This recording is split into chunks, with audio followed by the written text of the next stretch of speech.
आज हम लेव व्यवस्था की पुस्तक के चौथे अध्याय का अध्ययन करेंगे। फिर यहोवा ने मूसा से कहा, इस्राएलियों से यह कह कि यदि कोई मनुष्य उन कामों में से जिनको यहोवा ने मना किया है किसी काम को भूल से करके पापी हो जाए, और यदि अभिषिक्त याजक ऐसा पाप करे जिससे प्रजा दोषी ठहरे, तो अपने पाप के कारण वह एक निर्दोष बछड़ा यहोवा को पाप बलि करके चढ़ाए।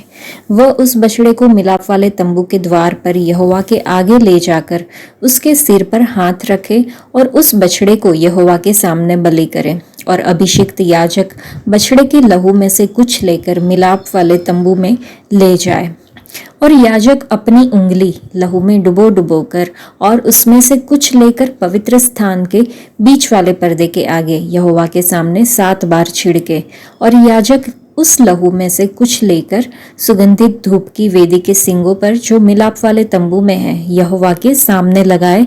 फिर बछड़े के सब लहू को वेदी के पाए पर जो मिलाप वाले तंबू के द्वार पर है उंडेल दे। फिर वह पाप बलि के बछड़े की सब चर्बी को उससे अलग करे, अर्थात जिस चर्बी से अंतड़ियां ढपी रहती है और जितनी चर्बी उनमें लिपटी रहती है, और दोनों गुर्दे और उनके ऊपर की चर्बी जो कमर के पास रहती है, और गुर्दों समेत कलेजे के ऊपर की जिल्ली, इन सबों को वह ऐसे अलग करे जैसे मेल बलि वाले चढ़ावे के बछड़े से अलग किए जाते हैं, और याजक इनको होम बलि की वेदी पर जलाए। परंतु उस बछड़े की खाल, पांव, सिर, अंतड़ियां, गोबर और सारा मांस, अर्थात समूचा बछड़ा छावनी से बाहर शुद्ध स्थान में जहां राख डाली जाएगी ले जाकर लकड़ी पर रखकर आग से जलाए। जहां राख डाली जाती है वह वहीं जलाया जाए। यदि इस्राएल की सारी मंडली अज्ञानता के कारण पाप करे और वह बात मंडली की आंखों से छिपी रहे और वे यहोवा की किसी आज्ञा के विरुद्ध कुछ करके दोषी ठहरे हो, तो जब उनका किया हुआ पाप प्रकट हो जाए तब मंडली एक बछड़े को पाप बलि करके चढ़ाए। वह उसे मिलाप वाले तंबू के आगे ले जाए, और मंडली के वृद्ध लोग अपने अपने हाथों को यहोवा के आगे बछड़े के सिर पर रखे, और वह बछड़ा यहोवा के सामने बलि किया जाए। तब अभिषिक्त याजक बछड़े के लहू में से कुछ मिलाप वाले तंबू में ले जाए, और याजक अपनी उंगली लहू में डुबो डुबो कर उसे बीच वाले पर्दे के आगे 7 बार यहोवा के सामने छिड़के, और उसी लहू में से वेदी के सींगों पर जो यहोवा के आगे मिलाप वाले तंबू में है लगाए, और बचा हुआ सब लहू होम बलि की वेदी के पाए पर जो मिलाप वाले तंबू के द्वार पर है उंडेल दे। और वह बछड़े की कुल चर्बी निकाल कर वेदी पर जलाए। जैसे पाप बलि के बछड़े से किया था वैसे ही इससे भी करे। इस भांति याजक इस्राएलियों के लिए प्रायश्चित करे, तब उनका वह पाप क्षमा किया जाएगा। और वह बछड़े को छावनी से बाहर ले जाकर उसी भांति जलाए जैसे पहले बछड़े को जलाया था। यह मंडली के निमित्त पाप बलि ठहरेगा। जब कोई प्रधान पुरुष पाप करके, अर्थात अपने परमेश्वर यहोवा की किसी आज्ञा के विरुद्ध भूल से कुछ करके दोषी हो जाए और उसका पाप उस पर प्रकट हो जाए, तो वह एक निर्दोष बकरा बलिदान करने के लिए ले आए, और बकरे के सिर पर अपना हाथ धरे और बकरे को उस स्थान पर बलि करे जहां होम बलि पशु यहोवा के आगे बलि किए जाते हैं। यह पाप बलि ठहरेगा। तब याजक अपनी उंगली से पाप बलि पशु के लहू में से कुछ लेकर होम बलि की वेदी के सींगों पर लगाए, और उसका लहू होम बलि की वेदी के पाए पर उंडेल दे, और वह उसकी कुल चर्बी को मेल बलि की चर्बी के समान वेदी पर जलाए, और याजक उसके पाप के विषय में प्रायश्चित करे, तब वह क्षमा किया जाएगा।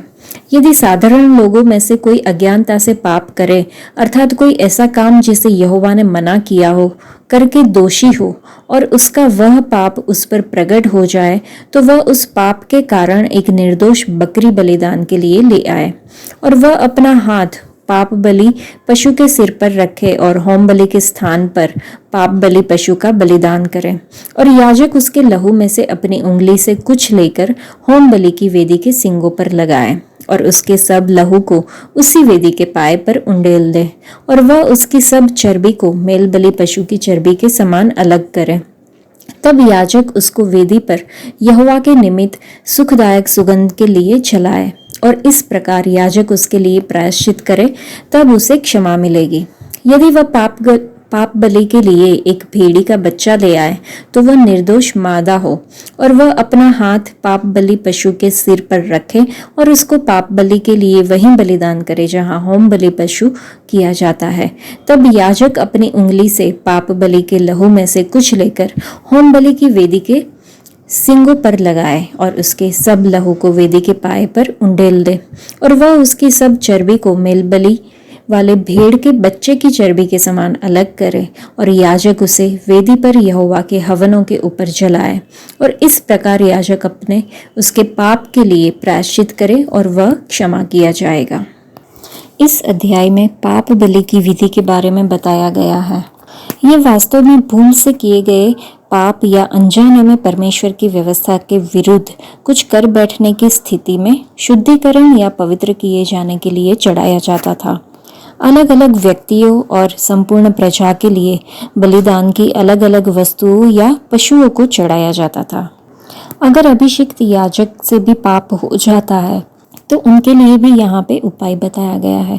अभिषिक्त याजक अर्थात महायाजक दूसरे सभी याजकों का कार्यभारी होता था और केवल वही था जो मिलाप वाले तंबू के परम पवित्र स्थान में प्रवेश कर सकता था।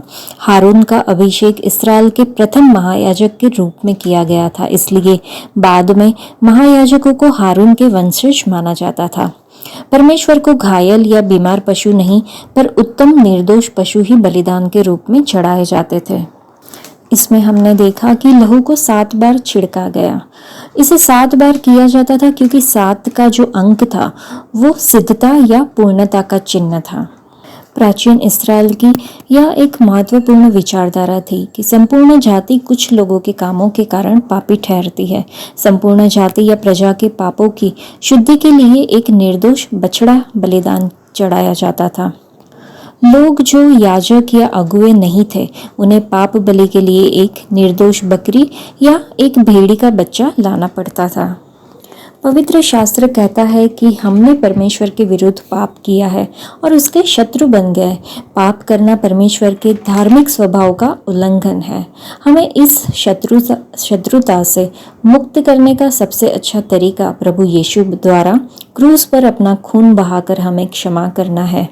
यीशु मसीह के बलिदान के पूर्वाभास के रूप में परमेश्वर ने मूसा को सिनाई पर्वत पर जानवरों की बलि देने का सुझाव पाप के इलाज के रूप में नहीं लेकिन पाप के इलाज के लिए दिया, क्योंकि निर्दोष जानवरों को कष्ट सहना पड़ता था। पशु बलि मनुष्य के पापों को रद्द नहीं कर सकती लेकिन इसने केवल सजा को स्थगित कर दिया। परमेश्वर को मनुष्य के पापों के लिए निर्दोष जानवरों को मारने में कोई दिलचस्पी नहीं थी, जो कि क्रूरता है। लेकिन आदम और हव्वा ने पाप किया और अदन की वाटिका में उनके पहले पाप की सजा को स्थगित करने के लिए परमेश्वर से जानवर को मरवाया। उत्पत्ति के 3 अध्याय में हमने ये देखा था, क्योंकि प्रभु यीशु मसीह का बलिदान भविष्य में होने वाला था। परमेश्वर ने मनुष्य को 2 विकल्प दिए, या तो वो पाप न करे या अपने पाप की सजा को स्थगित करने के लिए पशु बलि का उपयोग करे।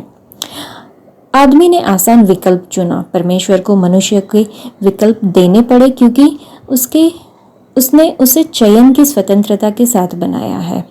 हमें सबको फ्री विल दी गई है। मनुष्य ने पाप करने से बचने के बजाय पाप के प्रति अपनी अंतर्निहित कमजोरी के कारण अस्थायी रूप से सजा से बचने के लिए पशु बलि को चुन लिया।